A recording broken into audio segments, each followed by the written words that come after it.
नमस्कार दोस्तों, daily news India 1.0 में आपका स्वागत है।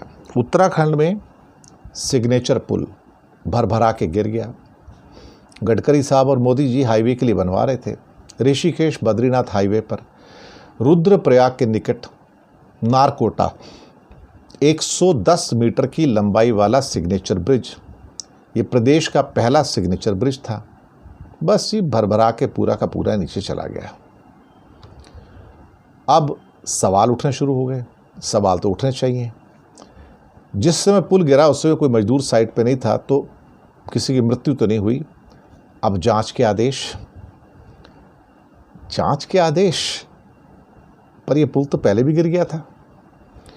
66 करोड़ की लागत से ऑल वेदर परियोजना के निकट 110 मीटर की लंबाई वाला ब्रिज 2021 से इसका निर्माण कार्य चल रहा है। 2022 में इसका बेस गिर चुका था। पहले बेस गिर गया, वहाँ भी हादसा हो चुका है। उसमें 3 मजदूरों की मौत हो गई, लेकिन उसकी कोई इंक्वायरी नहीं हुई। 2021 में हमारे पास जो सूचनाएं हैं उसके अनुसार इसको बनाने वाली कंपनी RCC नाम है कंपनी का, वो कंपनी बैन की जा चुकी है, ब्लैक लिस्टेड की जा चुकी है।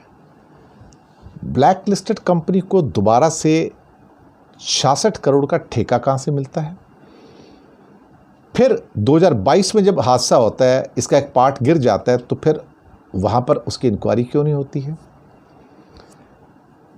लेकिन अल्टीमेटली अब जो हुआ कल 18 जुलाई को, पूरा का पूरा जो बना पोर्शन था सारा ध्वस्त हो गया साहब। ये बन रहा था पहला सिग्नेचर ब्रिज, घुमावदार ब्रिज। पुल निर्माण के लिए जो पैसा दिया था रेल विकास निगम ने दिया था, क्योंकि जहां पहले बद्रीनाथ हाईवे था वहां पर रेलवे की टनल बन रही है। तो टनल के स्थान पर रेलवे इस पुल का निर्माण कार्य करवा रहा था। रेलवे ने जो राष्ट्रीय राजमार्ग खंड है श्रीनगर को एक कार्य दिया था, तो नेशनल हाईवे ने RCC नाम की एक कंपनी का नाम ही RCC है, पुल का कार्य सौंप दिया। कैसे सौंप दिया भैया? 2021 में इसको ब्लैक लिस्ट किया गया था। पैसा बोलता है साहब। कौन कहता है कि गडकरी की सरकार हो या मोदी की सरकार है पैसा नहीं चलता? चलता है साहब। ये कहते हैं करप्शन नहीं है। देखिए करप्शन आपके सामने है।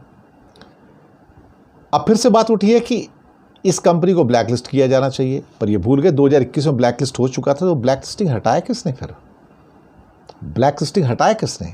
अब फिर कह रहे हैं कि इसको ब्लैक लिस्ट किया जाए।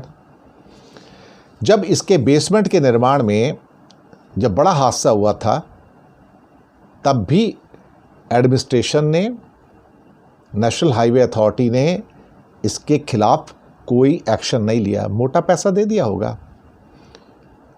इसके अलावा इस कंपनी ने और भी कई पुल का निर्माण किया है, और जहां जहां निर्माण किया वहां हादसे हुए हैं। अब एक काम की मुझे समझ नहीं आया कि जिस कंपनी के हर पुल के अंदर हादसा हो चुका है उसे ब्लैक लिस्टेड किया गया था, तो ब्लैक लिस्टिंग रिवोक किसने किया? फिर अब कुछ कह रहे हैं कि जांच करवाई जाएगी, कारणों का पता लगाया जाएगा। बहुत बढ़िया साहब, बहुत ही बढ़िया। हम तो खुद कह रहे हैं ये पहले भी टूट चुका था, उससे पहले ब्लैक लिस्टेड कंपनी थी। अच्छा, गांव वालों ने आके बता दिया था, जहां पर ये सारा का सारा इसका बेस बन रहा था, कि भाई ये कच्ची मिट्टी है, यहां पर ये आपका सीमेंट वीमेंट नहीं टिकेगा, ये निकल जाएगा यहां से। पर गांव वाले तो बेवकूफ हैं। पैसा खाया हो तो DM हो, ऑफिशियल्स हो, नेशनल हाईवे के लोग हो, उन्हें कहां से नजर आएगा भाई?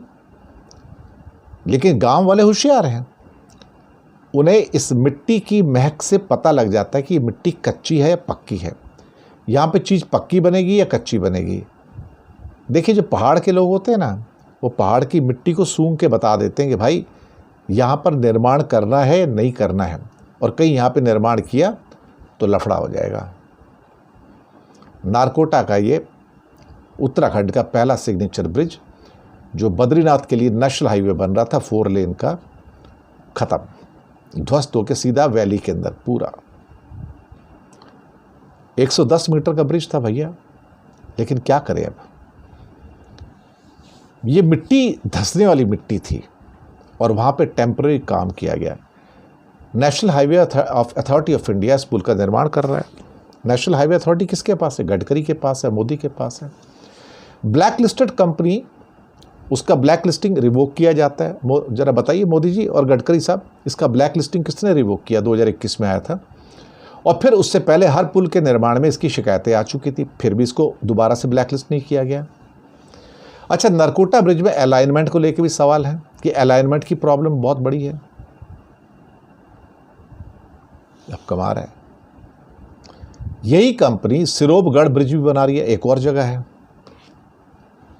एक समझ में नहीं आता कि अल्टीमेटली ऐसी कंपनियों को ठेके कौन दे रहा है।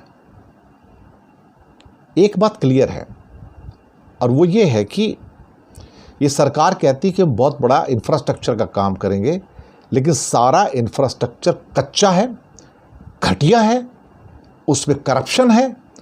एक भी प्रोजेक्ट ऐसा नहीं जो कि करप्शन उसके अंदर ना हो। ये तो मोदी कह ही नहीं सकते कि करप्शन नहीं है, वाइड लेवल का करप्शन है। ब्लैक लिस्टेड कंपनियों का ब्लैक लिस्टिंग उठा लिया जाता है और दे दिया जाता है। 2022 में पहले ये ब्रिज टूट चुका है, इसका एक हिस्सा टूट चुका है, फिर भी उसकी कोई इंक्वायरी नहीं होती। अब फिर कहते हैं कमेटी बिठाएंगे। सब आई वॉश है, कुछ नहीं। बहुत पैसा मिल गया ना सबको, ऊपर से लेके नीचे तक। हो सकता है इन्होंने पैसा उसको भी दिया हो, क्या कहते हैं कि इलेक्टोरल फंड में भी दिया हो। क्या करेंगे साहब, कल को ब्रिज गिर जाता, पक्का बन जाता और उसके नीचे कुछ होता तो कौन जवाब देता था? सोचने वाली बात है। But this is Gadkari and Modi for you. Fantastic world class infrastructure जो बनने से पहले टूट जाता है। धन्यवाद।